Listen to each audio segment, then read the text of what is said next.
श्री गुरुभ्यो नमः। नमस्ते बच्चों। आज हम वसंत भाग 2 से एक नया पाठ मिठाई वाला, पाठ का नाम है मिठाई वाला पटने वाले हैं। इस पाठ का लेखक श्री भगवती प्रसाद वाजपेयी है।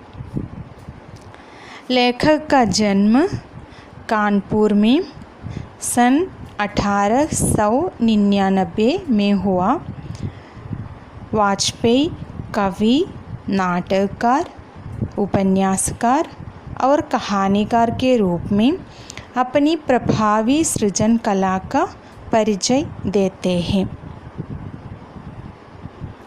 लेखक का मृत्यु 1973 में हुई थी। अब कहानी के बारे में देखें। मिठाई वाला कहानी एक बहुत ही मार्मिक कहानी है, जिसमें मिठाई बेचने वाला व्यक्ति बच्चों के खुशियों के लिए मिठाई, खिलौने, बांसी सब कुछ सस्ते में बेचता है, जिससे सभी बच्चे खुशी खुशी खरीद लेते हैं। बच्चों के माता पिता मिठाई वाले के इतने सस्ते दाम पर चीज़ें बेचने पर हैरान होते हैं। कई लोग तो कोसते भी हैं कि वह सबको लूटता है। वास्तव में मिठाई वाला अपनी हानि करके ही सब कुछ सस्ते में लूट देता है। वह ऐसा इसलिए करता है क्योंकि वह अपने बीवी और बच्चे को खो चुका था। बच्चों को चीज़ें सस्ती दाम पर बेचकर वह उनके चेहरे पर आई खुशियों से खुश होता था। वह अपने बच्चे की कमी को महसूस करता था और हर बच्चे में अपने बच्चे को ढूंढता था। वह गाना गाकर, बांसी बजाकर, खिलौना और मिठाई बेचता था, इसलिए सभी बच्चे उनके आने को समझ जाते थे और भीड़ कर बारी बारी से चीज़ खरीदते थे और सब उसके बच्चे की तरह प्रेम करते थे। मिठाई वाला story is written by Bhagavati Prasad Vajpayee.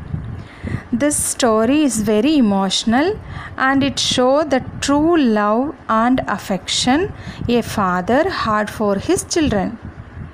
It is a heart-touching story. In this story, a person who sells sweets, toys and flute only for the happiness of the children. He sells everything in a very cheap price. Many people blame that he loots people. Actually, Mithai Wala bears the loss and sells everything at a low cost. He does all this because he lost his own children and wife. He left all alone. When he sells sweet, toy, flute, all the children buy from him and rejoice. Looking at their faces, he was contented and feels happy. He tries to look for his own children in them. The way he sells his things are very catchy and attractive. He sings and sometimes he plays music to draw their attention towards him. His presents were known by children because he sings in a very sweet and pleasant voice. They all crowd and in turn they buy toys, sweets and flute. They all love him very much. Even Mithai Wala was fond of these small children. The writer showed that how a father, after losing his own kids, finds love in another children. He feels happy looking at the face of young one. Through the story, the writer tries to say that even fathers have love and concern for their children equally as mothers do.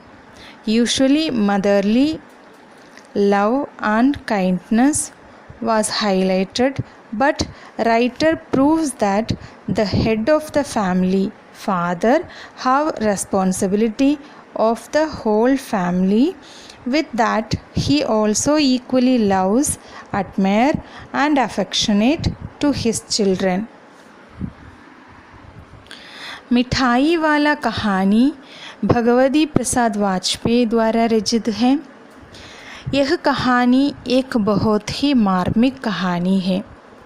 यह एक पिता के अपने बच्चों से किए गए अटूट प्रेम की कहानी है, जिसमें कहानीकार ने एक पिता का बच्चे के प्रति प्रेम भाव को दर्शाया है कि किस तरह से एक पिता अपने बच्चे को खोने के बाद अन्य बच्चों में उस खुशी की तलाश करता है।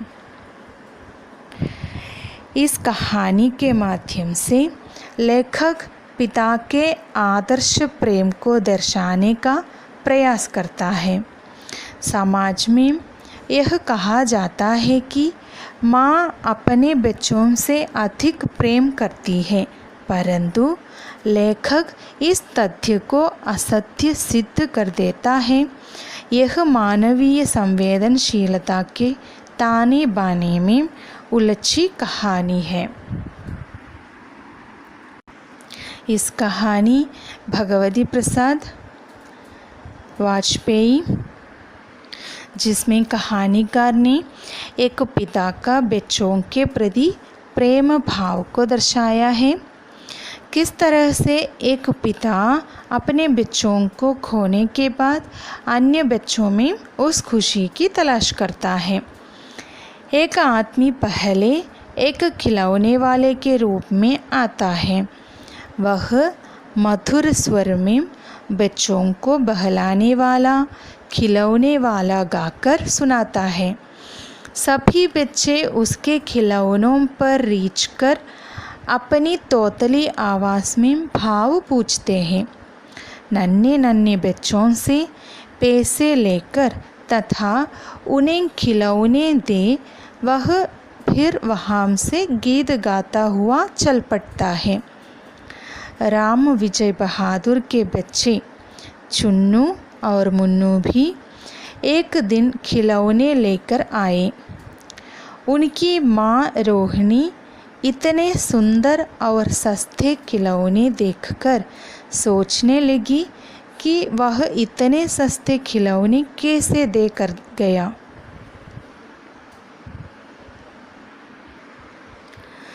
इसके 6 महीने बाद नगर में किसी मधुर मुरली बजाकर बेचने वाले का समाचार शहर फैल गया।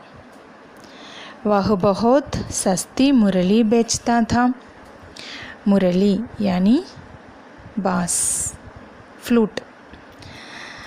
रोहिणी उसकी आवाज़ सुनकर पहचान गई, ये वही खिलौने वाला है। रोहिणी ने अपने पति के द्वारा इस मुरली वाले को बुलाया तथा अपने बच्चों के लिए मुरली खरीद ली। फिर उसे देख बच्चों का समूह खुश होकर उसके चारों तरफ इकट्ठा हो गए। मुरली वाले ने सभी बच्चों को देने के बाद उस बच्चे को भी मुफ्त में मुरली दी, जिसके पास पैसा भी नहीं थे। पाठ यह है, बहुत ही मीठे स्वरों के साथ वह गलियों में घूमता हुआ कहता, बच्चों को बहलाने वाला, खिलौने वाला। इस अधूरे वाक्य को वह ऐसे विचित्र किंतु मादक मधुर ढंग से गाकर कहता कि सुनने वाले एक बार अस्थिर हो उठते। उसके स्नेहाभिषिक्त कंठ से फूटा हुआ गान सुनकर निकट के मकानों में हलचल मच जाती। छोटे छोटे बच्चों को अपनी गोद में लिए युवतियाँ छिकों को उड़ाकर छज्जों पर नीचे छांगने लगती। बच्चों का झुंड उसे घेर लेता और तब वह खिलौने वाला वहीं बैठकर खिलौने की पेटी खोल देता। बच्चे खिलौने देखकर पुलकित हो उठते। वे पैसे लाकर खिलौने का मोल भाव करने लगते। पूछते, इसका दाम क्या है? खिलौने लेकर बच्चे उछलने कूदने लगते। राय विजय बहादुर के बच्चे भी एक दिन खिलौने लेकर घर आए। वे 2 बच्चे थे, चुन्नू और मुन्नू। दोनों अपने हाथी घोड़े लेकर घर भर में उछलने लगे। माँ रोहिणी कुछ देर तक खड़े खड़े उनका खेल निरखती रही। उसने पूछा, अरे ओ चुन्नू मुन्नू, ये खिलौने तुमने कितने में लिए हैं? मुन्नू बोला, 2 पैसे में। फिर रोहिणी सोचने लगी, इतने सस्ते कैसे दे गया है? रोहिणी बहुत हैरानी हो गई। 6 महीने बाद नगर भर में 2-4 दिनों से एक मुरली वाले के आने का समाचार फैल गया। लोग कहने लगे, भाई वाह, मुरली बजाने में वह एक ही उस्ताद है। मुरली बजाकर गाना सुनाकर वह मुरली बेचता भी है, सो भी 2-2 पैसे में। भला इसमें से क्या मिलता होगा? मेहनत भी तो न आती होगी। बच्चों को बहलाने वाला मुरलिया वाला। रोहिणी ने भी मुरली वाले का यह स्वर सुना। तुरंत ही उसे खिलौने वाले का स्मरण हो गया। उसने मन ही मन कहा, खिलौने वाला भी इसी तरह गा गा कर खिलौने बेचा करता था। रोहिणी उठकर अपने पति विजय बाबू के बोली, ज़रा उस मुरली वाले को बुलाओ तो चुन्नू मुन्नू के लिए ले लूँ। तब विजय बाबू एक समाचार पत्र पढ़ रहे थे। वे दरवाजे पर आकर मुरली वाले से बोले, क्यों भाई, किस तरह देते हो मुरली? किसी की टोपी गली में गिर पड़ी, किसी का जूता पार्क में ही छूट गया और किसी की सौधनी। इस तरह दौड़ते हफ्ते हुए बच्चों का झुंड आ पहुंचा। मुरली वाले से 2 मुरलियाँ लेकर विजय बाबू फिर मकान के भीतर पहुंच गए। मुरली वाला देर तक उन बच्चों के झुंड में मुरलियाँ बेचता रहा। उसके पास कई रंग की मुरलियाँ थीं। बच्चे जो रंग पसंद करते, मुरली वाला उसी रंग की मुरली निकाल देता। इस तरह मुरली वाला फिर आगे बढ़ गया। आगे अगली कक्षा में देखेंगे हम। धन्यवाद।